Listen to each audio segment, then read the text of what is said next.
सनातन ज्ञानामृत को मैंने रचना की। मैंने उसकी अब तक 5 कथाएं की है। 3 कथा टीवी पर चली तो 4 महीने तक शिव पुराण बंद हो गई। सब ने कहा कि हम तो सनातन ज्ञानामृत की कथा ही सुनेंगे। धन्यवाद। उस ग्रंथ में मैंने हर हिंदू सनातन धर्म के लिए सुबह से उठ करके रात को सोने तक का जो सही नियम है, जिसमें ना पैसा लगे ना समय लगे, मैंने बहुत ही साधारण सरल भाषा में शास्त्र विधि का मैंने पालन करते हुए लिखा है। जिसका शरीर बीमार रहता है, बेकार रहता है, लाचार रहता है, जिंदगी में कभी रोग शरीर में न आए, ऐसा उपाय उस ग्रंथ में मैंने शास्त्रों का लिखा है। किसी के घर में कर्ज हो गया हो तो जिंदगी में दोबारा कर्ज ना हो और कर्ज जल्दी से चुकाया जा सके। संतान न हो तो संतान कैसे हो। डॉक्टर अगर लिख कर दे दे कि दोनों नलियां ट्यूब खराब हैं, तब भी मैंने 1 नहीं 2 नहीं 1400 महिलाओं को 30 साल में मैंने संतान दी है उसी उपाय से। जिनका रोजगार समाप्त हो गया था, फैक्ट्रियां बंद हो गई थी, उन लोगों को उपाय बताया, आज वो फैक्ट्रियां चल रही है। इसीलिए हमारी कथा को भारत के बड़े बड़े उद्योगपति कराते हैं। जेके ग्रुप ने कानपुर में विशेष 3 कथाएं कराई, गैलेक्सी राइस मिल ने कथा कराई। बड़ी बड़ी संस्थाएं जानती है कि व्यास जी जब तक गद्दी पर बैठेंगे वही सुनाएंगे जो सनातन धर्म के लोगों ने आज तक नहीं सुना है, और शास्त्र विरुद्ध कोई टोना टोट का उपाय नहीं बताते। जिंदगी में उनको मैंने प्रत्यक्ष प्रमाण किया, हर पुराण के विषय में ज्ञान दिया है। सनातन ज्ञानामृत की कथा को आप YouTube पर सुन सकते हैं। आप देखेंगे उसमें बड़े बड़े संत योगी तपस्वी महात्माओं ने अभी अभी वही सनातन ज्ञानामृत कथा अभी कौन सी तारीख से 18 अप्रैल से 26 अप्रैल तक हजारों संतों के बीच में, हजारों भक्तों के बीच में, हजारों धर्माचार्यों के बीच में, हजारों ब्राह्मण देवताओं के बीच में मैंने उस सनातन ज्ञानामृत कथा को सुनाया। तो भारत देश के सनातन धर्म महामल्लेश्वर शंकराचार्य, बड़े बड़े योगी तपस्वी महात्मा संत ब्राह्मण देवताओं ने मुझे आकर के आशीर्वाद दिया। लाइव टेलीकास्ट उसका भी हुआ और मुझे आदेश किया गया कि ये शिव पुराण तो आप अपने उत्तराधिकारी आचार्य शशिकांत वशिष्ठ जी करने लगे हैं, ये शिव पुराण तो उनको दे दीजिए और आप अपने हाथों से लिखी भक्तों के लिए, सनातन धर्म के उत्थान के लिए, भक्तों के ज्ञान के लिए, धर्म के सम्मान के लिए आपने जो सनातन ज्ञानामृत कथा लिखी है, आप इस कथा को सुना। अगर 1 से ज्यादा मालाएं, इतनी माला फूल तुम्हें मिल जाए कि आपको ज्यादा आवश्यकता नहीं, तो फेंकना नहीं है।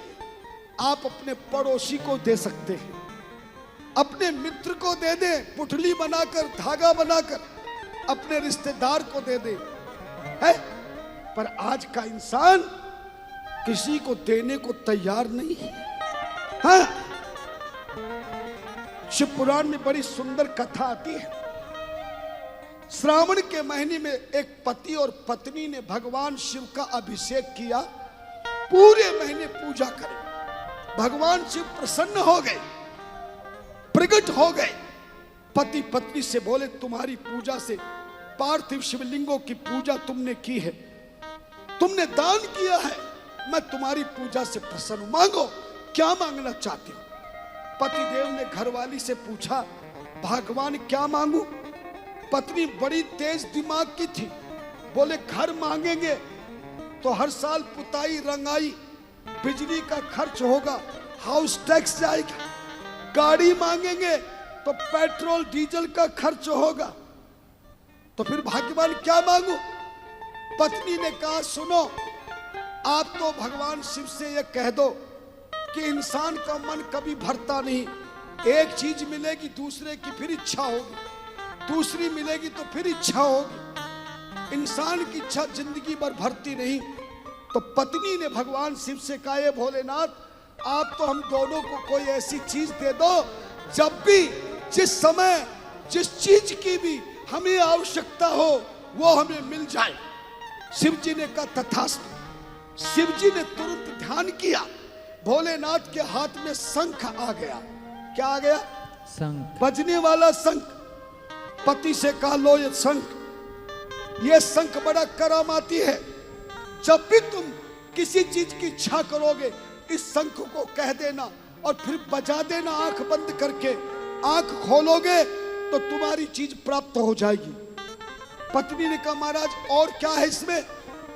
शिव जी ने कहा इसमें और करामात है, जो चीज तुम मांगोगे शंख तुम्हें तो देगा ही, पर तुम्हारे पड़ोसी को बिना मांगे दुगना मिल जाएगा।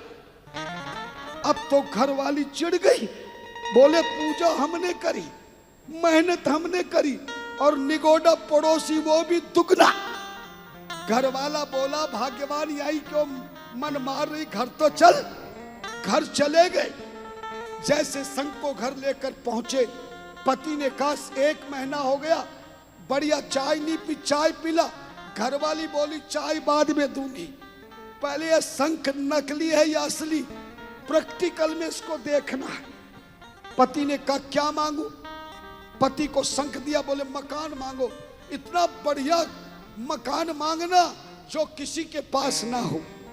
पति पत्नी ने कहा शंख राजा हमें इतना बढ़िया बंगला बनाकर दे दो जो पूरे जिले में किसी के पास ना हो। जैसे बोला आंख बंद किया, शंख बजाया, देखा सामने सुंदर बंगला खड़ा था। घर वाला बोला देख भाग्यवान कितना सुंदर बंगला है। घरवाली ने हाथ में मारा, चुप, अपना बाद में देखना, पहले पड़ोसी का देख। बाहर गए तो 2-2 बंगले, एक गाड़ी मांगी तो पड़ोसी के 2 गाड़ी खड़ी हो गई। अब तो घरवाली को गुस्सा आ गया, मुझे तो शंख। घरवाली ने शंख छीन लिया और शंख से बोली महाराज मेरा ये बंगला टूट करके, गाड़ी छूट करके ऐसा बंगला झोपड़ी बन जाए जिसमें पानी ना रुक सके। बेचारे पड़ोसी ने बड़ी मुश्किल से लोन लेके मकान बनवाया था कि मेरा तो टूटेगा, इसका पहले तोड़ दूं। ऐसा कह के शंख बजाया, बंगला समाप्त, गाड़ी समाप्त। महाराज बारिश में चूता हुआ मकान सामने खड़ा था, अभी भी तसल्ली नहीं हुई। शंख से बोली हे शंख राजा मेरे पति की एक टांग टूट जाए तो पड़ोसी की कितनी टूटेगी? 2। बोले मेरा तो एक से काम चला लेगा, वरना नारायण सेवा संस्थान में दूसरी लगवा लूंगी। हाँ, पर पड़ोसी का न चल सके, अभी तसल्ली नहीं हुई। बोले शंख राजा मेरे पति की एक आंख फूट जाए तो पड़ोसी की कितनी फूटेंगी? 2। तुरंत शिव जी प्रकट हो गए, शंख को छीन लिया। मूर्ख, तुम्हारी तपस्या का फल मैंने तुम्हें दिया, पर मेरी तपस्या का फल तुमने अनहित में काम किया है। जाओ मैं तुम्हें श्राप देता हूं, तुम कलयुग में जाकर भले पूजा के प्रताप से राजा बनोगे, पर तुम्हारे ऊपर शनि की 60 सती ऐसी लगेगी कि तुम भिखारी बन बन के दर दर में भटकोगे। ध्यान देना, याद दिला देता हूं, राजस्थान के हो। उसी श्राप के कारण ही राजा हरिश्चंद्र तारामती बनकर के कलयुग में जन्मे, लेकिन राजा रानी को दुख पाना पड़ा और बाद में शिवजी की पूजा से ही राजा हरिश्चंद्र को दोबारा राज्य मिला। याद रखना, ज्यादा हो जाए तो पड़ोसी को दे दें। इस तरह से फूल और फूल माला का प्रयोग करना चाहिए।